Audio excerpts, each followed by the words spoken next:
اللہ اکبر اللہ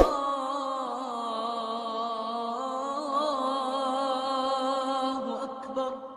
آج صرف مال کی غرض سے 6 سال لوگ چلے جاتے ہیں ملک چھوڑ کر، اور بیوی نیک اور صالح نمازی پرہیزگار 6 سال تک یہ صعوبتیں برداشت کرتی ہے۔ ان لوگوں کو سوچنا چاہیے، اللہ کے رسول کبھی بھی سفر پہ گئے ہیں تو آپ اپنی بیوی کو ساتھ لے کے جاتے ہیں، اور فرمایا انی لا اصبر عنہن، میں بیویوں سے الگ نہیں رہ سکتا۔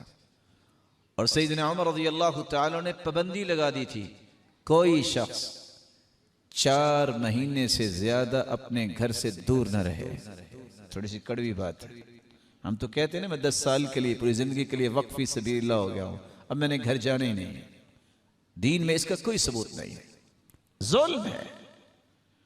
رسول اللہ صلی اللہ علیہ وآلہ وسلم کے صحابی عمر جب گھر سے باہر نکلے اور کچھ باتیں سنی، جا کے سیدہ حفصہ سے پوچھا کہ عورت خاوند کی سرپرستی کے بغیر کتنے دیر تک گھر چلا سکتی ہے؟ کہا 3 مہینے۔